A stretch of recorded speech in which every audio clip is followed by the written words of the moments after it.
à tous, bienvenue dans le 13h. Tout de suite, les titres de cette édition. Le président ivoirien a quitté Abidjan ce matin pour Paris, la capitale française. Il va rencontrer en fin de semaine le président français. Ensuite, se rendre en Allemagne pour la conférence de haut niveau du G20 et prendre part à une séance solennelle du Parlement européen à Strasbourg. À Boaké, le village de Broukro est happé par la ville. Plus de terres cultivables à cause de l'urbanisation, toujours moins d'emplois pour la jeunesse, un accès difficile au village et un manque d'infrastructures sanitaires. Le village de Broukro appelle à l'aide. Au Royaume-Uni, le Parti conservateur perd sa majorité absolue au Parlement, un revers pour la Première ministre qui souhaitait un mandat clair afin de négocier le Brexit avec l'Union européenne le 19 juin. Merci de nous suivre sur RTI 1. Le chef de l'État ivoirien s'est envolé aujourd'hui pour Paris. Au programme, une rencontre avec son homologue français Emmanuel Macron le dimanche 11 juin prochain. Le président Alassane Ouattara ira ensuite en Allemagne pour la conférence de haut niveau du G20 sur le thème Partenariat G20 Afrique, investir dans un avenir commun. Le président sera ensuite à Strasbourg pour une allocution devant le Parlement européen en séance solennelle le 14 juin prochain. L'avion présidentiel a quitté Abidjan ce matin aux environs de 11 h. Dans la journée d'hier, l'ambassadeur extraordinaire et plénipotentiaire auprès du Premier ministre japonais a été reçu par le président ivoirien. L'ancien ambassadeur du Japon en Côte d'Ivoire et le président Alassane Ouattara ont parlé de renforcement de la coopération entre leurs deux pays. Jérôme Kofi Aboula. Il se dit heureux de revenir à Abidjan. Lui, c'est Yoshifumi Okamura, ancien ambassadeur du Japon en Côte d'Ivoire. Il exerce actuellement les fonctions d'ambassadeur extraordinaire et plénipotentiaire auprès du Premier ministre japonais, chargé de la réforme du Conseil de sécurité des Nations Unies et de la TICAD, Conférence internationale de Tokyo pour le développement de l'Afrique. Et c'est surtout en cette qualité qu'il a été reçu ce jeudi par le président de la République, Alassane Ouattara, afin d'évoquer l'intensification de la coopération ivoiro-japonaise. J'étais ambassadeur du Japon en Côte d'Ivoire et j'ai quitté le pays, mais je travaille toujours pour la Côte d'Ivoire. J'ai préparé la visite de notre Premier ministre Shinzo Abe à Abidjan en janvier 2014. Et puis, c'est toujours la Côte d'Ivoire qui nous a donné un grand soutien pour notre projet de partenariat entre le Japon et l'Afrique qui s'appelle TICAD.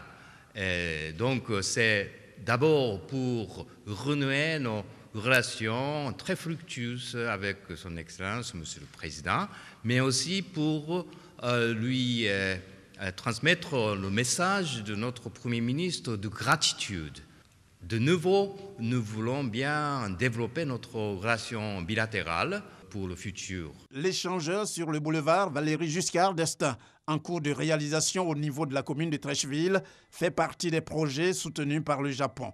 Entre 2010 et 2015, le soutien financier du Japon à la Côte d'Ivoire s'élève à plus de 237 milliards de francs CFA. Il a pris part aux Journées européennes du développement à Bruxelles. Le vice-président ivoirien est rentré à Abidjan dans la nuit d'hier. Daniel Kablon-Duncon a représenté le président Alassane Ouattara à cette 11e édition. Le point de sa mission au micro de Mahama Traoré. Nous avions été heureux et honorés de représenter le président de la République qui a été invité donc, à ces journées européennes de développement. Nous avons travaillé beaucoup avec les autorités de l'Union européenne, singulièrement avec Mme Mogherini. En fait, l'objectif global de ces rencontres avec les institutions de l'Union européenne, c'est pour faire un peu le point de la coopération avec l'Union européenne, à la fois sur les problèmes qui les intéressent et puis, bien sûr, sur ce qui nous intéresse, notamment ce qui les intéresse, les problèmes de migration. Ce sont des problèmes importants, comme vous le savez, mais ce qui nous concerne particulièrement les problèmes donc, de financement et de développement. Et ensemble aussi, nous avons parlé du grand dossier concernant le sommet. Disons que l'Union européenne, les pays de l'Union européenne, de l'Union africaine, il y a 82 pays là, qui seront ici à Abidjan au mois donc, de novembre, le 29 et 30 novembre 2017. Et nous allons avoir, disons que 82 chefs d'État et de gouvernement, plus, disons que quelques milliers, on pense peut-être entre 4 000 et 5 000 personnes là, qui participeront donc au sommet qui va avoir lieu ici. Donc il fallait voir un peu les modalités pratiques donc, d'une telle rencontre. Et je dois dire qu'aussi nous avons rencontré les autorités belges, notamment le Premier ministre belge, et puis le ministre en charge du commerce extérieur, et bien sûr un certain nombre d'entreprises belges qui étaient donc à la rencontre. Il s'agissait là fondamentalement de préparer la venue de la princesse Astrid, la sœur du roi, qui va conduire une importante délégation, où il va y avoir à peu près 100 à 200 donc entreprises belges qui viendront ici en Côte d'Ivoire et vers le 22 octobre donc, de cette année. Et il fallait voir un peu la préparation de ça. Nous avons rencontré Mme Christine Lagarde, directrice générale donc, du Fonds monétaire international, et M. Gomez, qui est le secrétaire exécutif des ACP. Mais avec Mme Christine Lagarde, c'est pour voir un peu le programme avec le fonds. Globalement, ça a été des éléments très très forts de rencontres, de panels, nombreux panels, mais aussi de vendre la Côte d'Ivoire, puisqu'on avait un panel spécial avec les hommes d'affaires. C'était très chargé, mais nous sommes heureux de revenir ici au niveau de la Côte d'Ivoire. Revenons sur ce séjour bruxellois de Daniel Cablon-Duncan. Il a multiplié les rencontres avec les personnalités politiques belges, celles de l'Union européenne et du monde de la finance. Victorien Angoua. 2 rencontres à l'Union européenne pour aborder les questions financières et d'immigration. La problématique de l'immigration est une préoccupation de la Commission européenne en charge de la migration, des affaires intérieures et de la citoyenneté. Son commissaire Dimitri Avramopoulos invite la Côte d'Ivoire à poursuivre davantage les efforts pour éradiquer l'immigration clandestine. La Côte d'Ivoire est indexée comme le 3e pays en Afrique des migrants, rang contesté par l'État ivoirien. Parce qu'en vérité, le territoire sert de transit pour les aventuriers. Il faut également prendre en compte le nombre important de non-nationaux, environ 26%, qui fait de la Côte d'Ivoire une terre d'immigration. Vu dans ce contexte, ceux qui sont pris déclarent qu'ils viennent de la Côte d'Ivoire. Or, un sondage réalisé en Italie, zone de transit des migrants, montre que seulement 1/3 étaient des Ivoiriens après interrogation et vérification d'identité. Plusieurs techniques utilisées battent donc en brèche les chiffres de l'Europe. C'est donc la position défendue par le vice-président ivoirien. Pour Daniel Cablon-Duncan, l'État ivoirien attend en retour le soutien financier de l'Europe pour la création d'emplois et de l'auto-emploi. La Côte d'Ivoire, éligible au fonds fiduciaire en soutien aux pays et des migrants depuis fin 2016, attend en bénéficier. Demande à laquelle l'Union européenne consent. Le commissaire Dimitri Avramopoulos se propose d'effectuer une visite en Côte d'Ivoire avec le ministre italien des Affaires étrangères. En dépit des griefs contre l'immigration clandestine, l'Europe reste ouverte à la migration régulière. Avec le commissaire européen au développement, il a été question d'un appui technique et financier de l'Union européenne à la Côte d'Ivoire à travers des ressources additionnelles. Cet appui sera discuté dans le cadre de la prochaine revue à mi-parcours. Le vice-président Daniel Cablon-Duncan demande au commissaire Neven Mimis que l'Union européenne affecte une partie de ses ressources au secteur privé. Par exemple, l'Union européenne a promis 44 milliards d'euros de fonds d'investissement aux pays partenaires, notamment sous forme de garantie risque. Opération de sécurisation sur le sol ivoirien. L'opération Épervier 2 a été réactivée le 31 mai dernier. Plus de 500 personnes interpellées en une semaine. Des fumoirs et champs de cannabis ont été détruits. Le ministre d'État, ministre de l'Intérieur et de la Sécurité s'est rendu dans la commune d'Abobo afin d'encourager les forces de l'ordre. Abou Sanogo. L'opération Épervier 2, lancée dans la commune d'Abobo il y a une semaine, porte ses fruits. À ce jour, 595 individus ont été interpellés, dont 2 mineurs et 2 braqueurs.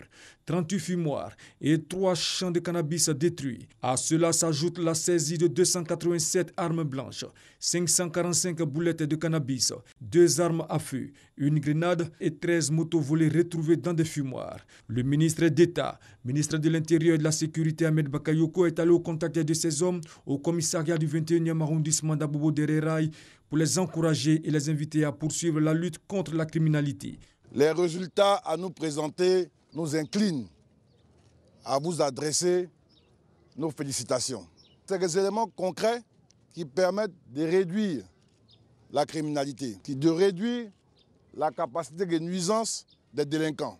Nous travaillons à ce que ces enfants soient mis dans des centres de resocialisation, parce que ces enfants sont avant tout des victimes de la crise. Donc je vous engage à ne pas baisser les bras. Nous devons maintenir la pression. Notre rôle, c'est d'assurer la paix et la sécurité pour nos concitoyens, et particulièrement à Bobo. Puis le ministre d'État Ahmed Bakayoko s'est rendu sur un site abritant un fumoir incendié en plein cœur du quartier d'Ereraï. Pour la réussite de l'opération Épervier 2, environ 4000 policiers, gendarmes, militaires et éléments du CCDO ont été mobilisés dans le district d'Abidjan. Concernant la commune d'Abobo, 800 éléments ont été mobilisés. La Côte d'Ivoire est invitée à New York aux États-Unis. Le pays va partager son expérience en matière de désarmement, de démobilisation et de réintégration. Le processus DDR est présenté comme un modèle. Ce jeudi, l'ex-directeur de l'ADDR a fait le point. Sidonie Davila. La Côte d'Ivoire va partager son expérience avec les États-Unis en matière de processus DDR. Le 19 juin, à New York, à l'occasion du 10e anniversaire du standard intégré, l'expérience ivoirienne considérée comme un modèle original, un succès, fera l'objet d'une communication. Fidel Sarasoro, l'ex-directeur de l'Autorité pour le désarmement, la démobilisation et la réintégration des ex-combattants ADDR, conduira la délégation ivoirienne aux États-Unis. Mais avant ce rendez-vous, il était face aux ambassadeurs accrédités en Côte d'Ivoire pour leur présenter le bilan du processus. C'est une expérience unique que la Côte d'Ivoire a conçue pour répondre à un certain nombre de préoccupations que nous avons rencontrées ici, parce qu'un grand nombre d'ex-combattants avaient des problèmes psychologiques, d'intégration sociale dans leur communauté. Donc le programme d'internat leur permettait justement de les aider à surmonter ces difficultés-là.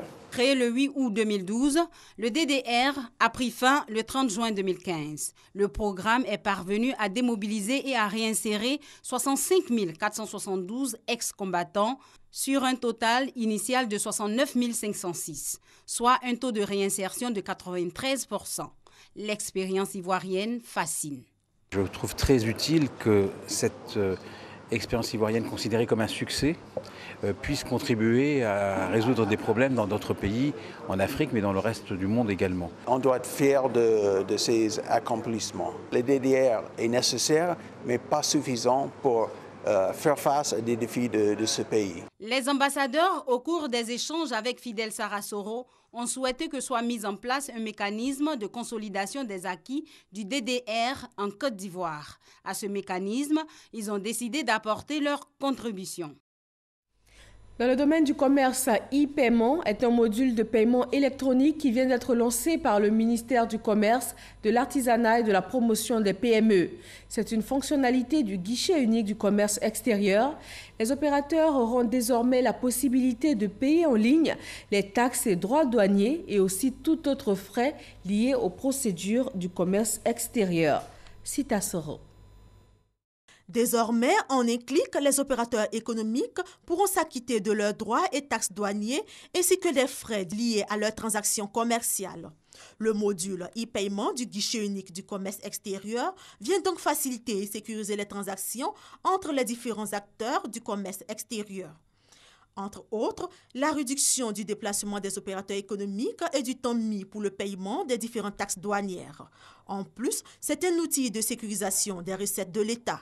Il s'agira de s'assurer que les opérateurs engagés dans les activités d'importation, d'exportation et de transit aient les meilleurs services dans leurs établissements respectifs, de s'assurer de leur part de marché dans les flux financiers engagés dans les transactions du commerce extérieur, évalué à plus de 15 000 milliards de francs CFA par an. C'est un portefeuille électronique via Mobile Money, les virements et cartes bancaires que peuvent utiliser les opérateurs économiques. L'e-payment pour nous permettrait par exemple à l'import ou à l'export de prendre en compte des questions sécuritaires souvent qui nous sont posées parce que nous sommes souvent amenés à nous déplacer en transportant de l'argent. Donc faire des actions en une seule place pour nous n'est rien d'autre que salutaire. Comment donc effectuer son paiement? Il suffit de se connecter sur le site www.gus.gouv.ci, sélectionner le ou les documents et factures à payer. Ceci affiché, le processus de paiement est ainsi déclenché. Ce module permettra à l'État de gagner près de 1 600 milliards de francs CFA par an. À Boisseau, ville du sud-est de la Côte d'Ivoire, ville située sur le cours inférieur du fleuve Bia, malheureusement, l'eau du bassin de la rivière a changé de couleur. Elle est devenue insalubre et cause des problèmes de santé. Les orpailleurs sont pointés du doigt. Leur activité serait à l'origine de la situation. Le gouvernement ivoirien s'est saisi du dossier. Le dossier de ce journal est signé par Gassoro Kone.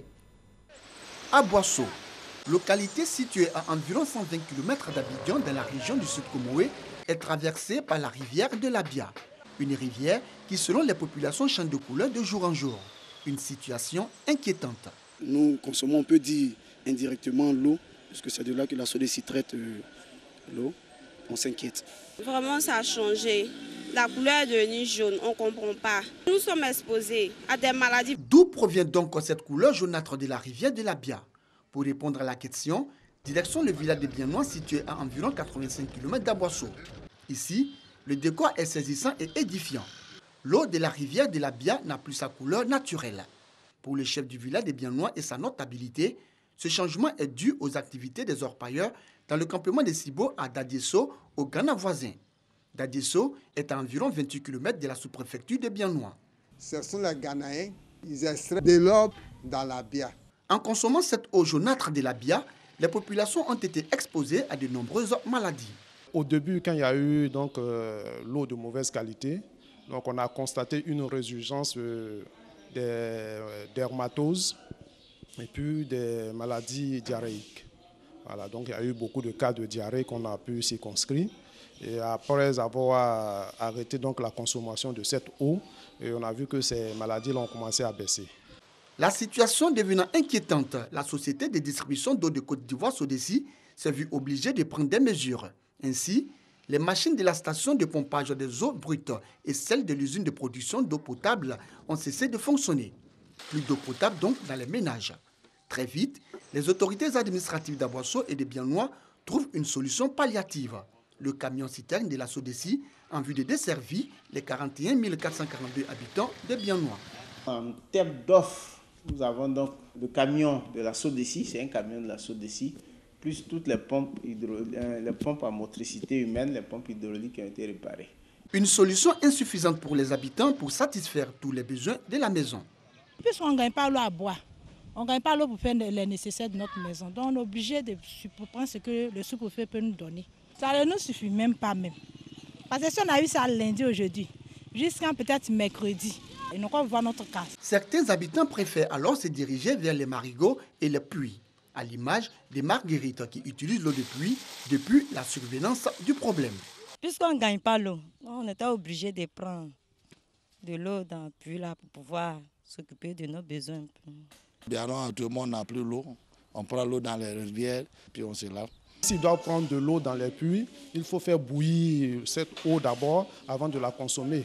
Nous encourageons la population à aller vers ces fontaines-là pour se ravitailler en eau et d'abandonner les marigots. La couleur jaunâtre du bassin de la rivière de la Bia ne laisse pas le président de la République, Alassane Ouattara, et son gouvernement indifférents.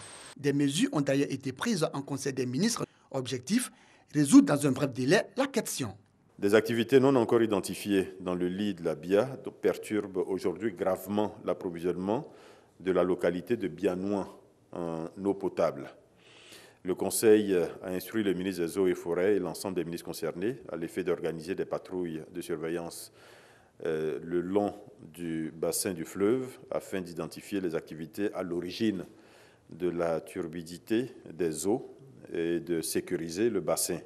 Cette opération devrait permettre d'une part à l'eau du fleuve de retrouver son niveau de pureté antérieur et permettre également le redémarrage de l'usine de traitement de Bianois, arrêtée aujourd'hui par mesure de sécurité. Et pour joindre l'acte à la parole, le ministre de l'Industrie et des Mines, Jean-Claude Brou, s'est rendu au Ghana. Avec lui, les représentants des ministères des Affaires étrangères, des infrastructures économiques, de la salubrité, de l'environnement et du développement durable et l'ambassadeur de la Côte d'Ivoire. Leur mission, échanger et informer les autorités du Ghana des impacts néfastes des activités d'orpaillage en territoire ghanéen sur les rivières et les plans d'eau du sud-est de la Côte d'Ivoire.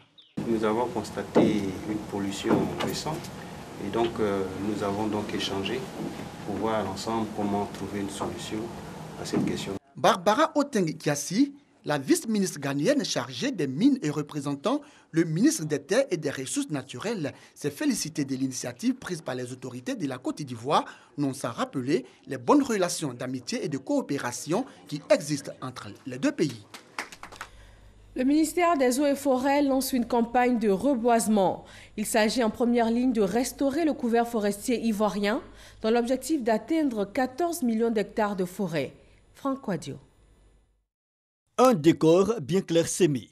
Vu du ciel, la forêt ivoirienne, 16 millions d'hectares il y a plusieurs années, est particulièrement dépouillée aujourd'hui. Le constat est même fait par l'autorité de tutelle. Nous ne sommes plus qu'à peu près autour de 2 millions d'hectares de forêt, alors que nous en avions 16 millions. Quand vous calculez l'écart, vous vous rendez compte de l'immensité de la dégradation forestière. Et nous allons engager des stratégies pour d'abord chercher à arrêter la déforestation. Ou encore stabiliser et conserver ce qui reste. C'est que la forêt ivoirienne a été durement agressée par l'action humaine, orpaillage clandestin, urbanisation galopante et autres feux de brousse. Conséquence, un taux de déforestation allant de 5 à 10%. Pour atteindre un spectre de couverture acceptable, disons 20%, il faut à la Côte d'Ivoire un peu plus de 6 millions d'hectares de forêt, la couverture actuelle étant de 2 millions d'hectares. Ça veut dire que nous avons un gap d'un peu plus de 4 millions d'hectares à très court terme. Donc quand on parle de programme de reboisement, c'est justement ce gap-là qu'il va falloir reconstituer très rapidement. Et c'est ce gap qui a fait l'objet d'un plan que nous avons élaboré et que nous devions donc dérouler à partir de maintenant à raison de 10 000 hectares peut-être d'ici 2020. Mais déjà dès 2025, si les ressources sont vraiment disponibles, c'est de passer à au moins 35 000 hectares, ce qui va nous permettre peut-être à l'horizon de 10-20 ans de reconstituer, de rattraper les 4 millions d'hectares pour que la Côte d'Ivoire redevienne, comme on le dit, un pays forestier. Et pour que cela se matérialise, le partenariat privé est sollicité.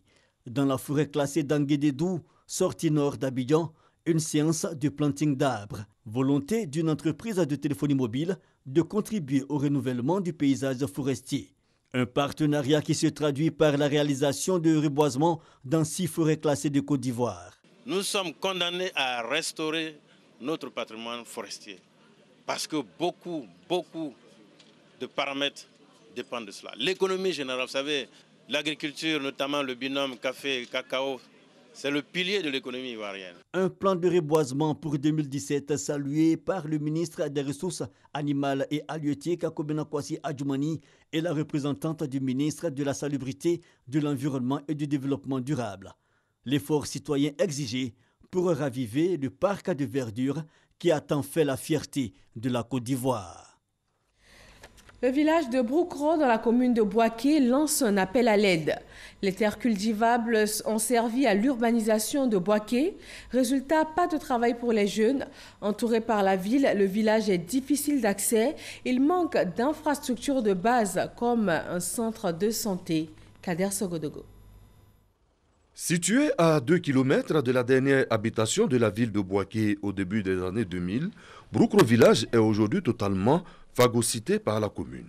Les terres de ces populations qui leur servaient pour la pratique de l'agriculture sont morcelées et en construction. Conséquence, plus de terres cultivables. C'est très difficile parce que non, presque plus de terres cultivables. Les jeunes gens qui émergent sont tous des cultivateurs, ils n'ont pas d'autre métier et donc ça pose problème. Ma population est en majorité composée d'agriculteurs. Malheureusement, nous n'avons plus de terres cultivables à cause du développement qui nous a rattrapés. Face à la réduction des terres cultivables, les jeunes s'organisent pour leur reconversion à de nouveaux métiers pour garantir leur suivi. Comme ils n'ont plus de terres cultivables, et puis comme ils n'ont pas appris de métier, il va falloir faire en sorte qu'ils puissent se trouver une possibilité d'avoir des moyens pour survivre. Les gens sont en train de construire. Je leur dis, voilà ce que les gens sont en train de faire autour. S'il y a des gens qui sont là, qui peuvent se mettre dans le métier de la maçonnerie, ça pouvait être un métier vraiment très, très bon pour les jeunes. Engloutis par la ville, les populations de Broukro Village se disent oubliées par les autorités municipales. Tant les difficultés sont nombreuses. Nous avons construit une maternité dans les années 80. Actuellement, notre préoccupation, c'est donc l'équipement de la maternité, l'électrification de ces bâtiments-là, plus l'adduction d'eau. Il n'y a personne pour nous aider. Nous qui avons des petites activités aussi, s'ils peuvent développer notre activité aussi pour qu'on puisse aller un peu de l'avant. Pour l'équipe municipale, Broukro Village existe dans le programme de développement de la commune de Boaké. Je voudrais rassurer les parents pour dire que nous sommes en bon rapport avec le ministère de la Santé pour que les hommes de la santé viennent travailler là au bénéfice donc de nos populations. Nous avons en notre sein ici un fonds que nous mettons à la disposition de la population. Donc que les gens n'hésitent pas. Fondé au début des années 1900 et peuplé aujourd'hui de plus de 500 habitants, Broukro Village attend toujours afin d'éviter la fuite de ses bras valides vers des horizons plus prometteurs. En sport football, éliminatoire CAN Cameroun 2019. Première journée dans le groupe A, les éléphants de Côte d'Ivoire seront face au Sili national de Guinée demain samedi à Boaké. Les deux équipes sont arrivées sur place. Le sélectionneur des éléphants était face à la presse. Kader Sogodogo. Éléphants de Côte d'Ivoire, Sili national de Guinée. Voici l'affiche à Boaké de la première journée des éliminatoires de la CAN Cameroun 2019. Rencontre prévue pour ce samedi à 18 h au stade de la Paix. Les deux équipes sont à Boaké. Les éléphants ont atterri aux environs de 12h30. 3 heures après, ils seront suivis par les Guinéens. Marc Wilmot, le sélectionneur national de Côte d'Ivoire, lui s'est entretenu avec la presse. Un mot sur la débâcle face aux Pays-Bas. Une nouvelle équipe, beaucoup de jeunes qui n'ont pas d'expérience, mais si vous voulez avancer, il faut que vous jouiez comme des équipes du top. À partir de là, en plus, si on fait, je vais dire, 3 grosses erreurs en première mi-temps, parce que dans le contenu, j'ai vu des choses qui me plaisaient au niveau de l'animation. On est mené 1-0, on peut faire un partout, ou on peut faire 1-0, je pense, 0-1, c'est 1-0. On est peut-être sur le poteau, c'est 2-0, et on fait encore une troisième erreur. Donc chaque fois qu'on pouvait revenir, le match a tourné grâce à la qualité des Pays-Bas, et surtout sur phase arrêtée, des choses qui ne m'ont pas plu. Quel éléphant de Côte d'Ivoire face à la Guinée ce samedi? Quand même se passer de Kodja, de Zah, de Kalou, de Koné, de Seko Fofana, de Gervinho, de Nyagnon et de Serré, c'est quand même une longue liste. Et on a un groupe qui est jeune. Mais il y a une chose qui est sûre, on va tout faire pour avoir la victoire. Les éléphants de Côte d'Ivoire espèrent bénéficier du soutien du public sportif. Avec au bout une victoire, certainement en guise de remerciement et d'adieu à Théotéchek. Ismaël. On reste en sport avec l'athlétisme, 4e étape de la Ligue de Diamant 2017, finale du 100 mètres féminin disputée à Rome en Italie. La sprinteuse ivoirienne Marie-Josée Talou a fini sa course à la 2e place, à 2 secondes 3 tierces derrière la championne du monde du 200 mètres, la néerlandaise Daphne Schippers. Au Royaume-Uni, le parti conservateur de Theresa May perd sa majorité absolue au Parlement.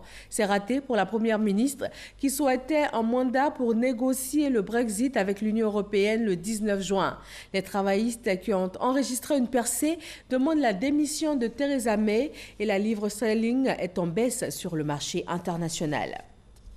Ce 9 juin marque le 34e anniversaire de la mort d'Ernesto Djedje. Il s'en est allé le 9 juin 1983 à l'âge de 35 ans. Ernesto Djedje aura marqué la musique ivoirienne avec notamment le Ziglibiti, une révolution dans l'approche musicale, dans l'occupation scénique et dans le mode vestimentaire. Il a laissé derrière lui des titres à succès comme Ziboté, Aguissé et bien d'autres. Merci de votre attention et très bon vendredi à tous sur RTI 1.